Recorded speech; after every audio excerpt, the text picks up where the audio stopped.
இன்றைக்கு தமிழகத்தில் வரி சுமை, உணவுப் பொருள் விலைவாசி உயர்வு எண்ணெய் முட்டையிட்ட அளவுக்கு உயர்ந்து போச்சு. இதையெல்லாம் மக்களால் சமாளிக்க முடியல. அதனால எல்லா குடும்ப அட்டைதாரருக்கும் அதிமுக ஆட்சி அமைந்தவுடனே 10,000 ரூபாய் வங்கி கணக்கில் செலுத்தப்படும். மாதந்தோறும் 1000 ரூபாய். இப்ப இந்த திராவிட முன்னேற்ற கழக ஆட்சியில குடும்ப தலைக்கு வழங்கிட்டு இருக்காங்க. அதை அதிமுக ஆட்சியில் 2000 ரூபாயாக உயர்த்தப்படும். அதோட எல்லா குடும்ப அட்டைதாரருக்கும் ஃப்ரிட்ஜ் விலை இல்லாம வழங்கப்படும்.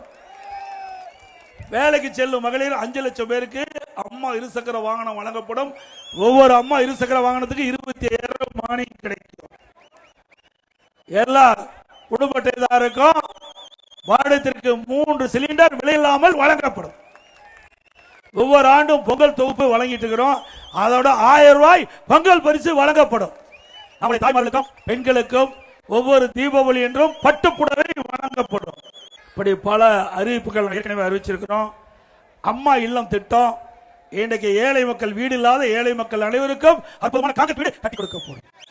அதோட இன்றைக்கு பட்டியலின மக்கள் அவருடைய குடும்பத்தில் திருமணமாகி தனி குடித்தனம் போனா அவர்களை கண்டறிந்து அந்த குடும்பத்தை சேர்ந்த இளைஞர்களுக்கு அரசாங்கமே நிலம் வாங்கி அற்புதமான காங்கிரீட் வீடு கிராமத்திலையும் கட்டி கொடுக்கப்படும், நகரப்புறத்திலையும் கட்டி கொடுக்கப்படும். ஏற்கனவே திராவிட முன்னேற்ற கழக ஆட்சியில் கொடுக்கப்பட்ட வாக்குறுதி பலவற்றை நிறைவேற்றலாங்களா? 525 அறிவிப்பு திராவிட முன்னேற்ற கழகத்தின் சார்பாக 2021 அறிவிச்சாங்க. அதுல 4 1 பங்கு அறிவிப்பு கூட இது வரைக்கும் நிறைவேற்றல. உதாரணத்துக்கு கல்வி கடன் ரத்து பண்ணாங்களா? மாந்தோறும் கேஸ் சிலிண்டருக்கு மானியம் 100 ரூபாய் கொடுத்தாங்களா? பெட்ரோல் டீசல் குறைக்க குறைச்சாங்களா? 100 நாள் வேலை திட்டத்தை 150 நாளா உயர்த்தினாங்களா? ஆனா அதிமுக ஆட்சி வந்தா 100 நாள் வேலை திட்டத்தை 150 நாளாக உயர்த்தப்படும். ஏற்கனவே மத்திய அரசுக்கு கோரிக்கை வச்சு இப்பொழுது மத்திய அரசாங்கம் 100 நாள் வேலை திட்டத்தை 125 நாளா உயர்த்தியாச்சு. அதை 150 நாளாக அதிமுக அரசு வந்து உயர்த்தப்படும். இப்படி கொடுக்கப்பட்ட வாக்குறுதியை நிறைவேற்றாத அரசாங்கம் திமுக அரசாங்கம் அது மீண்டும் தொடர வேண்டுமா? இப்ப மீண்டும் திரு ஸ்டாலின் புதிய அறிவிப்பை வெளியிட்டார். ஏற்கனவே இருக்கின்ற அறிவிப்பை இவர்களால் நிறைவேற்ற முடியல.